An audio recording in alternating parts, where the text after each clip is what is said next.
Hello friends, welcome to my YouTube channel. My name is Harjeet Kaur. आज हम discuss करेंगे 14 से लेकर 16 ऑफ सितंबर तक के daily current affair questions. 14, 15 and 16 of सितंबर के 3 दिन की आज हम कवर करेंगे, राइट। तो अगर आपको इस पर्टिकुलर लेक्चर की पीडीएफ चाहिए तो उसके लिए आप मेरा टेलीग्राम चैनल भी ज्वाइन कर सकते हो, जिसका लिंक आपको नीचे डिस्क्रिप्शन बॉक्स में मिल जाएगा। तो शुरुआत करते हैं इम्पॉर्टेंट डेज से। सबसे पहले जो इम्पॉर्टेंट डेज मैंने दे रखे हैं वो रिवीजन के लिए हैं। तो 11 ऑफ सितंबर तक हम जो इम्पॉर्टेंट डेज हैं वो कवर अप कर चुके हैं। तो आज हम शुरू करेंगे 14 ऑफ सितंबर से। 14 ऑफ सितंबर को आता है हिंदी दिवस। कौन सा दिवस आता है? हिंदी दिवस। कब होता है? 14 ऑफ सितंबर को। अब 14 ऑफ सितंबर को हिंदी दिवस क्यों सेलिब्रेट करते हैं? क्योंकि 14 ऑफ सितंबर 1949 के अंदर 14 ऑफ सितंबर 1949 के अंदर हमारी जो कॉन्स्टिट्यूएंट असेंबली थी उन्होंने हिंदी को as a official language adopt किया था of the republic of India. और हिंदी की स्क्रिप्ट क्या है? हिंदी की स्क्रिप्ट है देवनागरी। हिंदी की स्क्रिप्ट क्या है? देवनागरी हिंदी की स्क्रिप्ट है और इसको हमने अडॉप्ट किया था as the official language of the republic of India on 14 of सितंबर 1949। कब किया था? 1949 के अंदर, राइट। नेक्स्ट आता है 15 ऑफ सितंबर। 15 ऑफ सितंबर को आता है इंटरनेशनल डे ऑफ डेमोक्रेसी। कौन सा डे है? International day of democracy. अब इंटरनेशनल डे है तो मोस्टली जो इंटरनेशनल डेज होते हैं उनका कोई ना कोई थीम होता ही है। और इस साल का जो थीम है इंटरनेशनल डेमोक्रेसी का 2024 का थीम है ये। हर साल इनका थीम अलग अलग होता है। तो इस साल का थीम है artificial intelligence as a tool for good governance. Artificial intelligence as a tool for good governance. Next बात करते हैं 16 ऑफ सितंबर की। 16 ऑफ सितंबर को आता है मलेशिया डे। तो 16 ऑफ सितंबर 1963 के अंदर जो फॉर्मर ब्रिटिश कॉलोनी थी, कौन सी? सिंगापुर की, और ईस्ट मलेशिया की कुछ जो स्टेट्स थी, कौन कौन सी? सबा एंड सरावाक, इन्होंने ज्वाइन करा था फेडरेशन ऑफ मलाया को। और फेडरेशन ऑफ मलाया को ये सारे मिलकर क्या बने थे? Malaysian federation. कब बने थे? 16 ऑफ सितंबर 1963 के अंदर।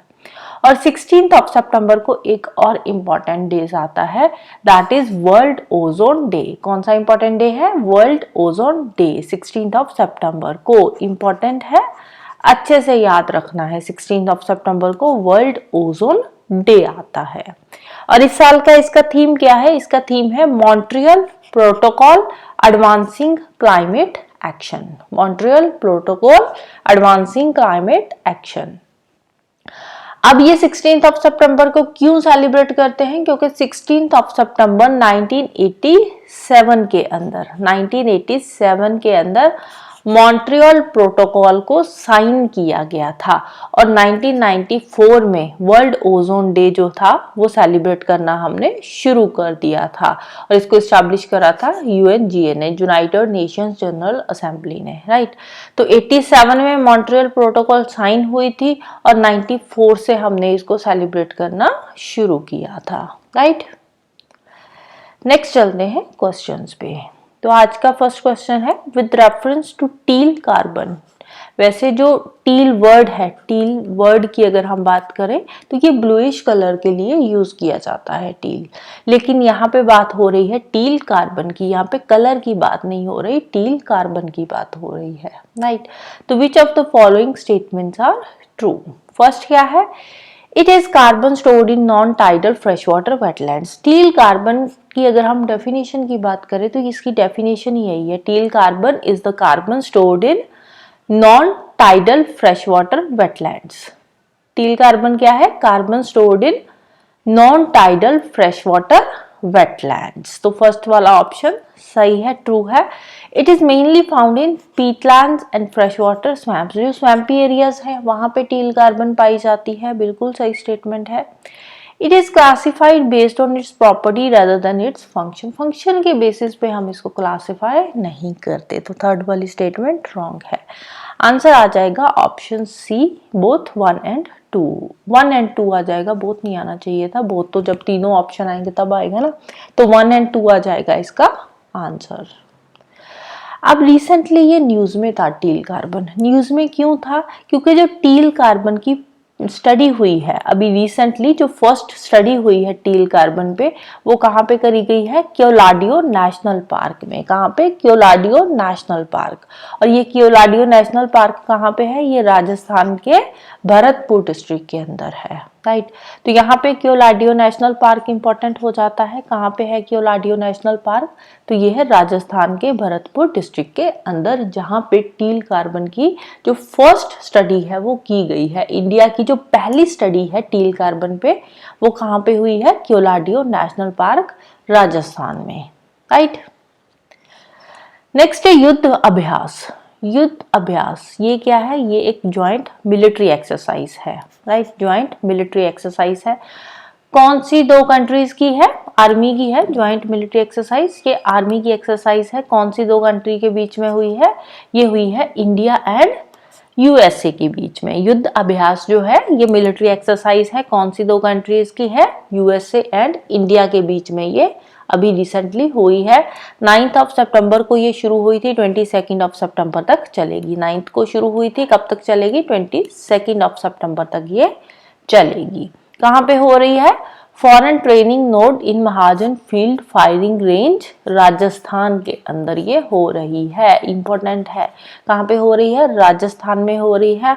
और इस साल का जो एडिशन है इसका वो है 20th एडिशन।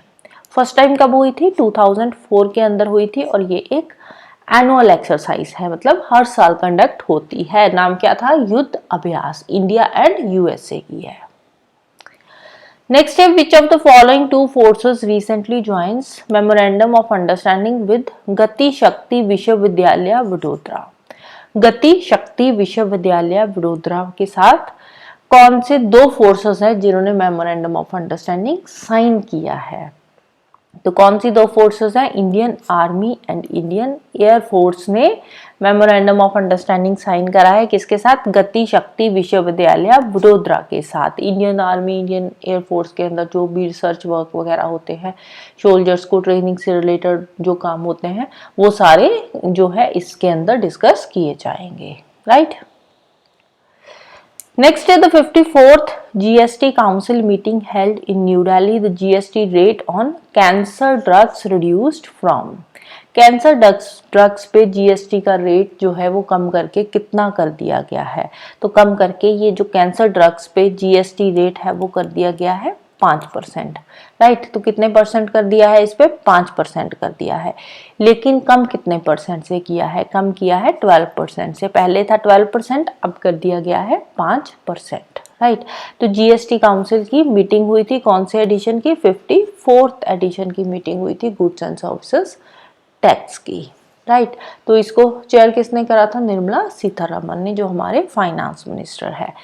जीएसटी जो है इसकी बात करें तो जीएसटी कब आया था? ये आया था 2016 के अंदर आया था। कौन सी अमेंडमेंट के थ्रू आया था? ये आया था 101st अमेंडमेंट के थ्रू इसको लागू किया गया था।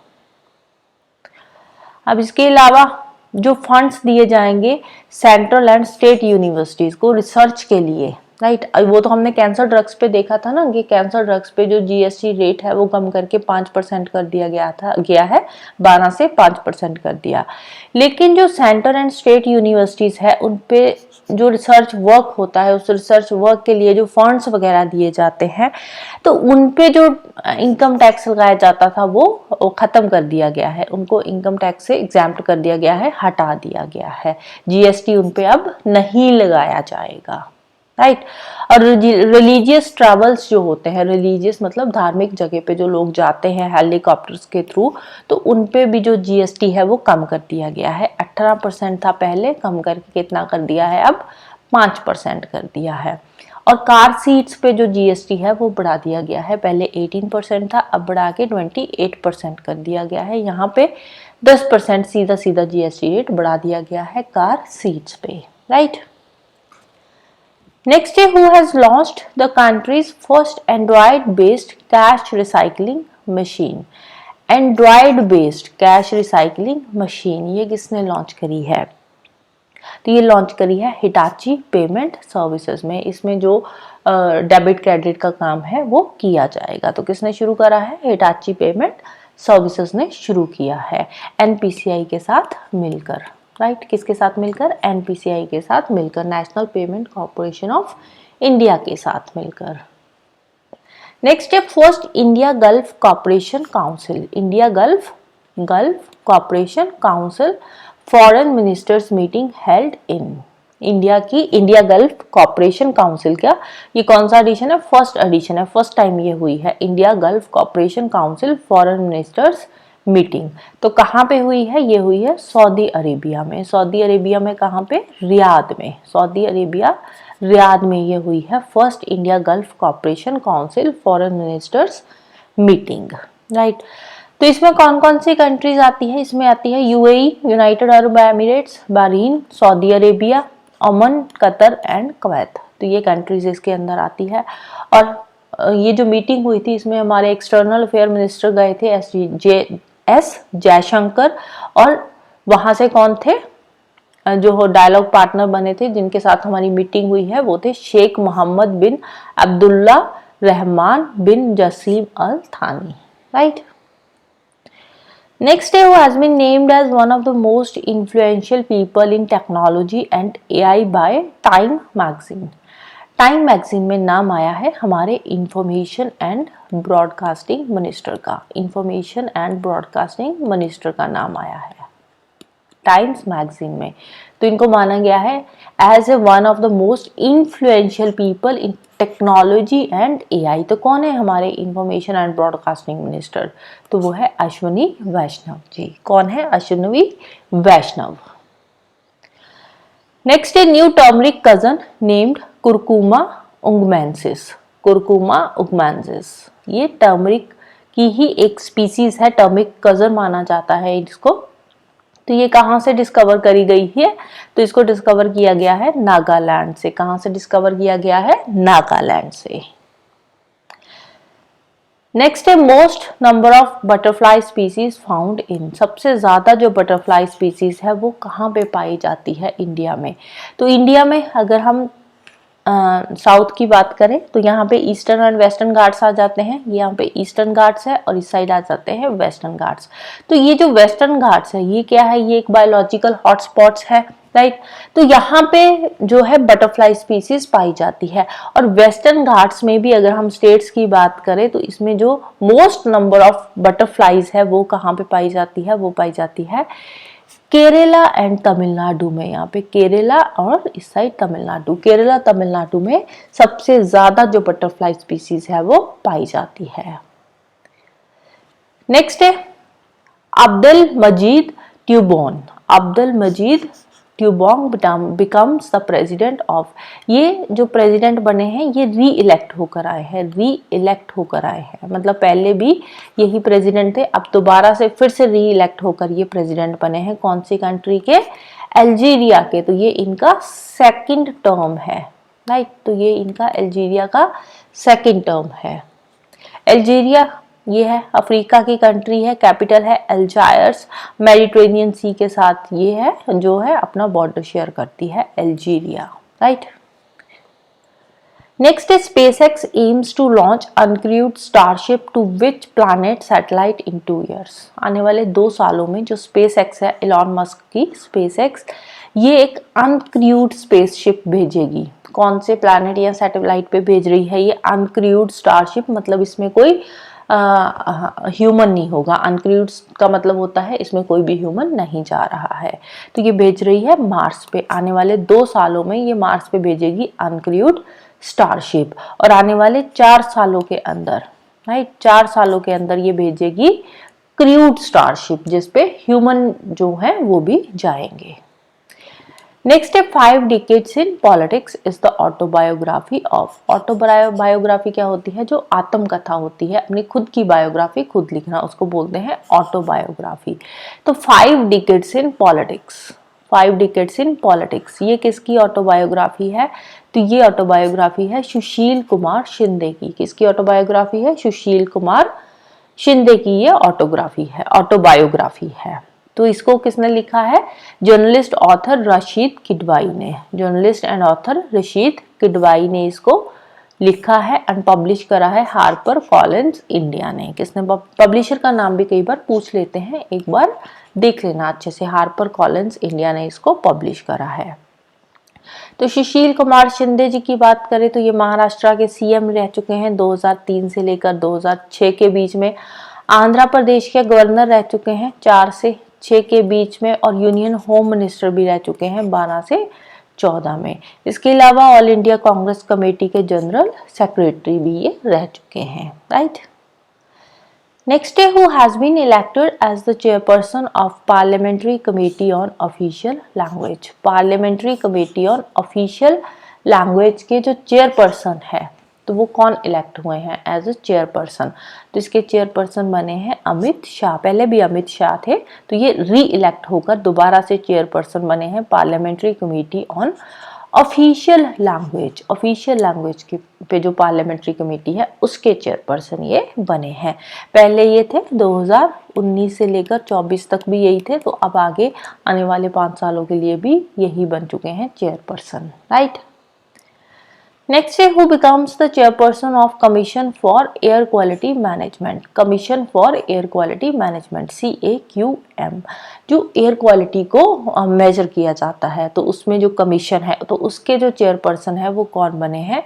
NCR एंड एडजॉइनिंग एरियाज में। NCR वाला रीजन है जो आसपास का रीजन है, तो वहाँ पे एयर क्वालिटी मैनेजमेंट के चेयरपर्सन कौन बने हैं? तो वो बने हैं राजेश वर्मा। कौन बने हैं? राजेश वर्मा। किसको रिप्लेस किया है इन्होंने? इन्होंने रिप्लेस करा है MM कुट्टी को, right. So that's all for today. Hope you like this video. Thank you. Bye bye and have a nice day.